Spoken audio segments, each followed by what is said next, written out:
ഇവൻ എന്താണ് സംഭവിച്ചതെന്ന് അറിഞ്ഞൂടെ, ഇവിടെ എല്ലാം ചതഞ്ഞും ഒക്കെ കിടക്കണം. അപ്പോൾ ഈ അസുഖം വന്നിങ്ങനെ വീഴുന്നത് കൊണ്ട് ഞാൻ എപ്പോഴും ചെന്ന് ചോദിക്കില്ല, ഇങ്ങനെ അസുഖം വന്നതായിരിക്കും എന്നുള്ള ധാരണയില്ല. ഞാൻ പിറ്റേന്നൊന്നും മിണ്ടിയില്ല. കഴിഞ്ഞ മാസം 16-ം തീയതി നടന്ന സംഭവം ഈ മാസം 4-ം തീയതിയാണ് ഇവൻ്റെ കയ്യിൽ ഇതിൻ്റെ ഈ തെളിവായിട്ട് കിട്ടിയത്. ഇവനൊന്നും അറിയില്ല.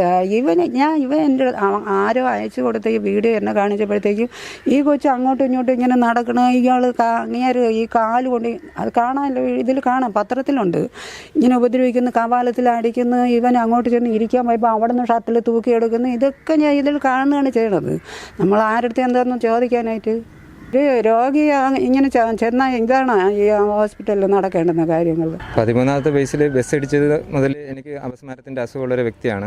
ശരീരത്തിലുണ്ടായിരുന്ന മുറിവുകളും ചതവും ഒക്കെ കണ്ടിട്ട് എൻ്റെ ചേട്ടൻ എൻ്റെ അടുത്ത് ചോദിക്കുകയും ചെയ്തു, ജെന്നിയുടെ അസുഖം വന്ന് വീഴുന്ന മുറിയായും ഇങ്ങനത്തെ ചതവൊക്കെ വരുന്നത് എന്തിനാണ്, നിന്നെ ആശുപത്രിയിലല്ലേ കൊണ്ടുപോയത്, അല്ലാതെ വേറെ പോലീസൊന്നും കൊണ്ടുപോയതല്ലല്ലോ എന്ന് ചോദിച്ചു. അവിടെ ഉള്ള ആൾക്കാർ അവരെ താങ്ങി നിർത്തും, കൈക്കരുത്തും ആരോഗ്യമുള്ളവർ അവരെ എങ്ങനെയായാലും സംരക്ഷിക്കും എന്നുള്ളൊരു ധാരണയിലാണ് അവിടെ കൊണ്ടുവരുന്നത്. സർക്കാർ ധാർഷ്ട്യത്താൽ കേരളീയർ ഇനിയും അനുഭവിക്കാനായി ഒന്നും തന്നെയില്ല. നിരവധി തവണ നിരവധി പ്രശ്നങ്ങളാണ് നമ്മൾ സർക്കാരിൽ നിന്നും ഉണ്ടായിട്ടുള്ളത്. ഇപ്പോഴത്തെ സർക്കാർ ആശുപത്രികളിൽ വീണ്ടും വേട്ടയാടൽ തുടരുകയാണ്. സർക്കാർ ആശുപത്രികളിൽ എന്ത് ഗുണ്ടായുസമാണ് നടക്കുന്നതെന്ന് ചിന്തിച്ചു പോകുന്നു. അസുഖബാധിതനായി എത്തിയ യുവാവിനെ സെക്യൂരിറ്റി ജീവനക്കാർ ചേർന്ന് തല്ലിയ ഒരു വിവരമാണ് ഇപ്പോൾ പുറത്തേക്ക് വരുന്നത്. എന്തായാലും ഇതിനെക്കുറിച്ചുള്ള കൂടുതൽ വിവരങ്ങൾ നമുക്ക് അറിയാം. നമ്മളിപ്പോൾ നിൽക്കുന്നത് പേരൂർക്കട മണ്ണാമൂല ശ്രീകുമാറിന്റെ വീടിന് മുൻപിലാണ്. പാവപ്പെട്ട ഒരു അസുഖബാധിതനായ, അതായത് അപസ്മാരബാധിതനായ ആശുപത്രിയിലെത്തിയ, മെഡിക്കൽ കോളേജ് ആശുപത്രിയിലെത്തിയ യുവാവിന്, ശ്രീകുമാറിന് വലിയ രീതിയിലുള്ള ക്രൂരമർദ്ദനമാണ് സെക്യൂരിറ്റി ജീവനക്കാരിൽ നിന്നും ഏറ്റുവാങ്ങേണ്ടി വന്നത്. അതിന്റെ കൂടുതൽ വിശദാംശങ്ങൾ നമുക്കറിയാം. ഇന്ന് പരാതി നൽകുന്നുള്ളൂ എന്നിട്ട് ഇല്ല, ഇവന് പിന്നെ ഇത് പെട്ടെന്ന് അങ്ങ് എഴുതി കൊണ്ട് കൊടുക്കാൻ എന്താണ് സംഭവിക്കുമെന്ന് അറിഞ്ഞൂടാ. അല്ലെങ്കിൽ അവൻ്റെ കയ്യിൽ 5 പൈസ ജോലിക്കൊന്നും പോകണമെന്നില്ല. ഞാനും അങ്ങനെയാണ്. എൻ്റെ കയ്യിൽ പെട്ടെന്ന് എടുത്ത് ചിലവാക്കാനൊന്നും പൈസയൊന്നുമില്ല. എൻ്റെ മൂത്ത മോനാണെങ്കിൽ ഓട്ടോറിക്ഷ ആണ് ഓട്ടിക്കുന്നത്. അതിലുള്ള വരുമാനമൊക്കെ കൊണ്ട് ഞങ്ങൾ നിത്യവൃത്തി അങ്ങ് കഴിഞ്ഞ് പോകണമെന്നേ ഉള്ളൂ. അപ്പോൾ ആ കൊച്ച് അന്ന് ആഹാരം പോലും കഴിക്കാതെ ഇതിനകത്ത് കിടന്നിട്ടാണ് എണീറ്റ് പോണത്. ഇങ്ങനെ നല്ല ഭക്ഷണമെല്ലാം കഴിച്ച് നല്ല ആഹാരത്തോടെ ഈ ഇങ്ങനെ ചെല്ലുന്ന ഒരു രോഗിയുടെ മേലെ ഇങ്ങനെ പ്രവർത്തിക്കാനായിട്ട് ഇവർക്ക് തോന്നുന്നല്ലോ. ഇതൊക്കെ പരാതി ഇന്ന് കൊടുക്കാനായിട്ട് എഴുതി കൊണ്ട് പോയിട്ടുണ്ട്. ഇവനീ തുടക്കം വരുമ്പോഴും പെട്ടെന്ന് അങ്ങ് മറിഞ്ഞ് വീഴില്ല. അപ്പോൾ ചില സമയം ഉച്ചവരെയൊക്കെ ഇങ്ങനെ വെട്ടൽ വന്നിങ്ങനെ കിടക്കുക. അപ്പോൾ എനിക്ക് പ്രാർത്ഥനയ്ക്ക് പോകണമെന്നുള്ളതുകൊണ്ട് ഞാനങ്ങ് പ്രാർത്ഥനയ്ക്ക് അങ്ങ് പോയി. തിരികെ വന്നപ്പോൾ മുറി ഇങ്ങനെ പൂട്ടിയിട്ടായിരുന്നു. ഒരു 3-3:30 മണി, ഞാൻ 2-2:30 മണിയായി. അപ്പം 3 മണി സമയത്തൊക്കെയാണ് ഈ പയ്യൻ എന്നെ വിളിക്കുന്നത്. എൻ്റെ മൂത്തവനെയാണ് വിളിച്ച സമയത്ത് അവൻ ഇവിടെ ഇല്ല, ദൂരെ അവിടെ പാറശാലയുടെ വണ്ടി ഓട്ടം, കാർ ഓട്ടമായിരുന്നു. അങ്ങനെ അവനാണ് എൻ്റെ അടുത്ത് വിളിച്ച് പറഞ്ഞത്, ഇതുപോലെ കണ്ണനെന്ന് ഞങ്ങൾ വീട്ടിൽ വിളിക്കുന്ന പേരാണ്, പിന്നെ മെഡിക്കൽ കോളേജിൽ കൊണ്ടുപോയി അവന് ബോധമില്ല, അമ്മ പെട്ടെന്ന് ചെല്ലണമെന്ന്. അപ്പോൾ ഭയങ്കര മഴയൊക്കെ ആയിരുന്നു. അപ്പം ഞാൻ ആ ഡ്രൈവർ ഓട്ടോ ഇങ്ങോട്ട് പറഞ്ഞു വിടാമെന്ന് പറഞ്ഞു. ആ പയ്യൻ്റെ നമ്പർ വാങ്ങിച്ച് വിളിച്ചപ്പോഴത്തേക്കും പറഞ്ഞു പേരുകട നിന്ന് ഇങ്ങോട്ട് തിരിച്ചിട്ടുണ്ട്, അമ്മ റോഡിൽ വാങ്ങും. അങ്ങനെ റോഡിൽ കയറി നിന്ന് ആ സമയത്ത് തന്നെ ഞാനവിടെ എത്തി. ആ റൂമിൽ ഇവനെ കൊണ്ടുപോയ റൂമിൽ ചെന്നപ്പോഴത്തേക്ക് നേഴ്സിന് അവിടെ കണ്ടില്ല. അപ്പം നേഴ്സിൻ്റെ അടുത്ത് ചോദിച്ചപ്പോഴത്തേക്കും പറഞ്ഞ് ഇങ്ങനെ ഒരു പയ്യനെ കൊണ്ടുവന്നു. അതും തുറന്ന് പറയണില്ല. ഞാൻ ഇങ്ങനെ ചോദിച്ചപ്പോൾ തല കുലുക്കുന്നേ ഉള്ളൂ. എന്നിട്ട് ഞാൻ ചോദിച്ചു ആ പയ്യൻ എവിടെയെന്ന് ചോദിച്ചാൽ പറഞ്ഞു അത് പോലീസിൻ്റെ അടുത്ത് ചോദിക്കാം. അപ്പോൾ പോലീസിൻ്റെ അടുത്ത് ചോദിച്ചപ്പോഴത്തേക്കാണ് അങ്ങനെ ഈ അഡ്രസ്സൊക്കെ പറഞ്ഞപ്പോൾ ഞാൻ പറഞ്ഞു അതാണ് ആളെന്ന് പറഞ്ഞു. അത് അവന് ഇവിടുന്ന് പറഞ്ഞു വിട്ട് എന്നാണ് പറഞ്ഞത്. ഞാൻ അവിടെയൊക്കെ നോക്കിയിട്ട് ആ സമയത്ത് ഇവർ ഉപദ്രവിക്കുകയാണ്. അതെനിക്കറിഞ്ഞൂടാ. ഞാൻ അവിടെ എത്തിയത് ആ സമയം പറഞ്ഞ ഉടനെ തന്നെ ഞാൻ ഇവിടെ നിന്ന് ഇറങ്ങിപ്പോയി. എന്നിട്ട് തിരിച്ച് ഞാനിഞ്ഞ് വന്ന് രാത്രി 11 മണി 10:30 കഴിഞ്ഞ് 11-നകത്ത് ഇവനൊരു ബോധമില്ലാതെ ഇവനിങ്ങനെ വന്ന് ആഹാരം ഉണ്ടാകുന്ന ചോദിക്കെടുക്കുക ഒന്നും ചെയ്തില്ല. ഇവന് വിളമ്പി വെച്ചിട്ട് ആഹാരം കഴിച്ചില്ല. ഇവൻ മുറിക്കകത്ത് കയറി കിടന്ന് പിറ്റേന്ന് എണീക്കുന്നില്ല. ഇവൻ എന്താണ് സംഭവിച്ചതെന്ന് അറിഞ്ഞൂടെ, ഇവിടെ എല്ലാം ചതഞ്ഞും ഒക്കെ കിടക്കണം. അപ്പോൾ ഈ അസുഖം വന്നിങ്ങനെ വീഴുന്നത് കൊണ്ട് ഞാൻ എപ്പോഴും ചെന്ന് ചോദിക്കില്ല, ഇങ്ങനെ അസുഖം വന്നതായിരിക്കും എന്നുള്ള ധാരണയില്ല. ഞാൻ പിറ്റേന്നൊന്നും മിണ്ടിയില്ല. 4-ം തീയതിയാണ് അവൻ ഈ വീഡിയോ ആരോ അയച്ചു കൊടുത്തത്. 16-ം തീയതി, കഴിഞ്ഞ മാസം 16-ം തീയതി നടന്ന സംഭവം ഈ മാസം 4-ം തീയതിയാണ് ഇവൻ്റെ കയ്യിൽ ഇതിൻ്റെ ഈ തെളിവായിട്ട് കിട്ടിയത്. അപ്പോഴിവൻ എൻ്റെ അടുത്ത് ചോദിക്കണം, അമ്മ ഞാൻ ആശുപത്രി പോയപ്പോൾ അമ്മ അവിടെ വന്നിരുന്നോ, അപ്പോഴവിടെ എന്തെങ്കിലും സംഭവം ഉണ്ടായോ എന്ന് എൻ്റെ അടുത്ത് ചോദിച്ചു. അപ്പോൾ ഞാൻ പറഞ്ഞില്ല, ഞാനവിടെ വന്നപ്പോൾ നിന്നെ കണ്ടില്ല, ആ പോലീസുകാരൻ ഇങ്ങനെ പറഞ്ഞു, നിന്നെ അവിടെ നിന്ന് ഇറക്കി വിട്ടു എന്നാണ് പറഞ്ഞത് എന്ന് പറഞ്ഞു. അത്ര മാത്രമേ എനിക്കറിയാവൂ. അതിനുശേഷം പിന്നെ 4-ാം തീയതി കഴിഞ്ഞാണ് ഞാൻ പറഞ്ഞൊരു പരാതി കൊടുക്കാം എന്ന് പറഞ്ഞു. അപ്പോൾ അറിവുള്ളവരടുത്തൊക്കെ ചോദിച്ചിട്ട് വേണ്ടേ നമ്മൾ ചെയ്യാൻ. എനിക്ക് ഇതിൻ്റെ ഒന്നും എനിക്കറിയില്ല. ഓക്കെ, ഇപ്പം കണ്ണൻ അറിയില്ലായിരുന്നു ഇടി കൊണ്ട ഇല്ല അവനൊന്നും അറിയില്ല. ഇവനൊന്നും അറിയില്ല. ഇവൻ എൻ്റെ ആരോ അയച്ചു കൊടുത്ത ഈ വീഡിയോ എന്നെ കാണിച്ചപ്പോഴത്തേക്കും ഈ കൊച്ചു അങ്ങോട്ടും ഇങ്ങോട്ടും ഇങ്ങനെ നടക്കണ, ഇയാൾ അങ്ങേര് ഈ കാല് കൊണ്ട് അത് കാണാമല്ലോ, ഇതിൽ കാണാം, പത്രത്തിലുണ്ട്, ഇങ്ങനെ ഉപദ്രവിക്കുന്നു, കവാലത്തിൽ അടിക്കുന്നു, ഇവൻ അങ്ങോട്ട് ചെന്ന് ഇരിക്കാൻ പോയപ്പോൾ അവിടെ നിന്ന് ഷട്ടിൽ തൂക്കിയെടുക്കുന്നു. ഇതൊക്കെ ഞാൻ ഇതിൽ കാണുന്നതാണ് ചെയ്യണത്. നമ്മൾ ആരുടെ എന്താണെന്ന് ചോദിക്കാനായിട്ട്.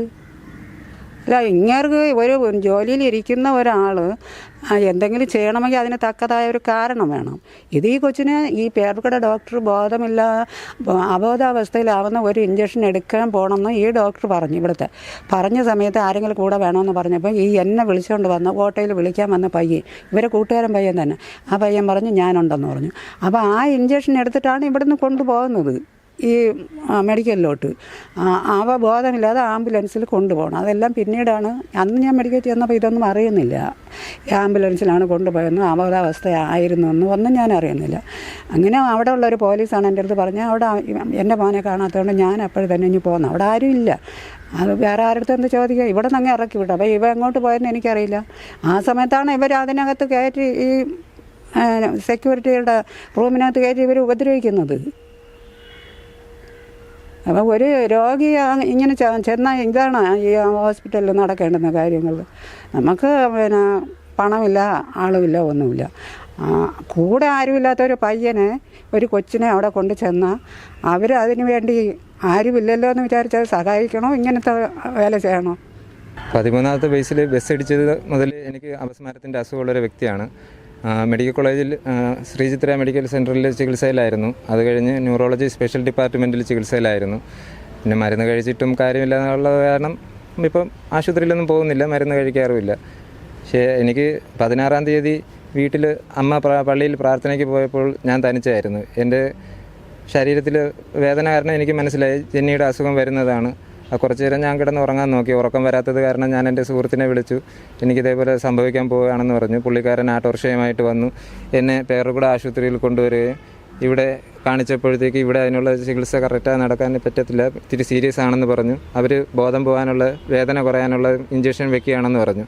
ബോധം പോവും, ഒന്നും ഓർമ്മയിലുണ്ടാകത്തില്ല എന്നും പറയുകയും ചെയ്തു. ഇവിടുന്ന് അത് മാത്രമേ എനിക്ക് ഓർമ്മയിലുള്ളൂ. പിന്നെ എന്നെ ഇവിടുന്ന് ആംബുലൻസിൽ മെഡിക്കൽ കോളേജിൽ കൊണ്ടുപോയി അവിടെ അഡ്മിറ്റ് ചെയ്തിട്ട് എൻ്റെ സുഹൃത്ത് എൻ്റെ അമ്മയെ വിളിക്കാനായി തിരിച്ച് എൻ്റെ വീട്ടിലേക്ക് വന്നു. എൻ്റെ സുഹൃത്ത് വന്നതിന് ശേഷം എന്താണ് നടന്നതെന്നോ ഒന്നും എനിക്കറിയത്തില്ല. അന്ന് രാത്രി ഞാൻ 11 മണിക്കാണ് വീട്ടിൽ വന്ന് കയറിയതെന്നും അതേപോലെ ഞാൻ വന്ന് കിടന്നുറങ്ങിയെന്നും എൻ്റെ അമ്മ പറഞ്ഞു. പക്ഷേ ജൂൺ മാസം 4-ാം തീയതി ഈ വീഡിയോ കിട്ടിയപ്പോഴാണ് എനിക്ക് കാര്യങ്ങൾ മനസ്സിലാവുന്നത്. ശരീരത്തിലുണ്ടായിരുന്ന മുറിവുകളും ചതവും ഒക്കെ കണ്ടിട്ട് എൻ്റെ ചേട്ടൻ എൻ്റെ അടുത്ത് ചോദിക്കുകയും ചെയ്തു, ജെന്നിയുടെ അസുഖം വന്ന് വീഴുന്ന മുറിയെയും ഇങ്ങനത്തെ ചതവൊക്കെ വരുന്നത് എന്തിനാണ്, നിന്നെ ആശുപത്രിയിലല്ലേ കൊണ്ടുപോയത്, അല്ലാതെ വേറെ പോലീസൊന്നും കൊണ്ടുപോയതല്ലല്ലോ എന്ന് ചോദിച്ചു. അത് ഞാൻ പറഞ്ഞു, ഈ വീഡിയോ കണ്ടു കഴിഞ്ഞപ്പോഴത്തേക്ക് ഇതേപോലെ കാര്യങ്ങൾ നടന്നതും എല്ലാം അറിയുകയാണ്. മുഖത്ത് മുറിവ് പറ്റിയിരിക്കുന്നതും ശരീരത്തിൽ 3-4 ദിവസം എണീക്കാൻ വയ്യാതെ കിടന്നതും ചുമന്ന കളറിൽ യൂറിൻ പോയിക്കൊണ്ടിരുന്നതും. എന്താണ് കാര്യമെന്ന് എല്ലാവരും വിചാരിച്ചത് എനിക്ക് അപസ്മാരത്തിൻ്റെ അസുഖം വന്നത് കാരണം എവിടെ വെച്ചൊന്ന് വീഴുന്നു അങ്ങനെ പറ്റിയതെന്നാണ്. പക്ഷേ 16-ാം തീയതി രാത്രി 11 മണിക്ക് വീട്ടിൽ വന്ന് കയറിയ ഞാൻ അടുത്ത ദിവസം കാലത്തെ ഉറക്കമണിയിട്ട് പല്ലും തേച്ചിട്ട് പിന്നെയും വന്ന് കിടന്ന് ഉറങ്ങുകയാണ് ചെയ്തതെന്നാണ് അമ്മ പറയുന്നത്. 3-4 ദിവസം ഞാൻ കട്ടിലിൽ തന്നെ ആയിരുന്നു. ഒരു ജോലിക്ക് ഒന്നിനും പോകാൻ പറ്റാത്ത വീട്ടിൽ കഴിയുന്ന ഒരാളായതുകൊണ്ട് എല്ലാവരും എന്നെ അങ്ങനെ പിന്നെ ഒന്നും നോക്കിയതുമില്ല. എന്തിനാണ് ഈ കിടക്കുന്നതെന്ന് ചോദിച്ചപ്പോഴത്തേക്ക് എൻ്റെ അമ്മ എൻ്റെ എല്ലാവരുടെ അടുത്തും പറഞ്ഞു, അവന് സുഖമില്ല, എപ്പിലെപ്സിയുടെ അസുഖം വന്നതുകൊണ്ട് അപസ്മാരത്തിൻ്റെ ഇതായതുകൊണ്ട് കിടന്നുറങ്ങുന്നതാണെന്ന് പറഞ്ഞത്. 4-ാം തീയതി വീഡിയോ കയ്യിൽ കിട്ടിയപ്പോഴത്തേക്കാണ് അറിയുന്നത് ഇങ്ങനത്തെ സംഭവങ്ങളും. പിന്നെ ഈ സംഭവം മറ്റൊരാൾക്ക് നടക്കരുത് എന്നുള്ളൊരാഗ്രഹം കാരണമാണ് ഞാനിതിപ്പോൾ പരാതിയായിട്ട് കൊടുക്കാൻ തീരുമാനിച്ചത്. എന്ന് വെച്ചാൽ ഒരാളെ മെഡിക്കൽ കോളേജിൽ ബോധമില്ലാതെ കൊണ്ട് ചെല്ലുമ്പോൾ അവരുടെ കൂടെ ഉള്ളവർക്കൊരു വിശ്വാസമുണ്ട്, എന്ത് പറ്റിയാലും നമ്മളെ കൊണ്ട് പിടിക്കാൻ പറ്റിയില്ലെങ്കിലും അവിടെ ഉള്ള ആൾക്കാർ അവരെ താങ്ങി നിർത്തും, കൈക്കരുത്തും ആരോഗ്യമുള്ളവർ അവരെ എങ്ങനെയായാലും സംരക്ഷിക്കും എന്നുള്ളൊരു ധാരണയിലാണ് അവിടെ കൊണ്ടുവരുന്നത്. കമ്മീഷണർ സാർക്കും ആരോഗ്യവകുപ്പ് മന്ത്രിക്കും DGP സാറിനും മെഡിക്കൽ കോളേജ് സർക്കിൾ ഇൻസ്പെക്ടർക്കും പേരൂർക്കട സർക്കിൾ ഇൻസ്പെക്ടർക്കും പരാതി കൊടുക്കാനായി പോവുകയാണ്. എനിക്ക് പറ്റിയതുപോലത്തെ ഒരു ദാരുണമായ സംഭവം മറ്റൊരാൾക്കും, ബോധമില്ലാതെ വരുന്ന മറ്റൊരാൾക്കും ഇതുപോലെ സംഭവിക്കരുത്. വിശ്വാസം നിലനിർത്തേണ്ടത് മെഡിക്കൽ കോളേജിൻ്റെയും ഗവൺമെൻറ്റിൻ്റെയും ഉത്തരവാദിത്തമാണ്. അത് നമ്മളെപ്പോലുള്ള പാവങ്ങളുടെ അടുത്ത് ഇങ്ങനെ ചെയ്യുന്നത് മോശമായ പ്രവൃത്തി ആയതുകൊണ്ടാണ് ഞാൻ ഈ പരാതിയുമായിട്ട് മുന്നോട്ട് പോകുന്നത്.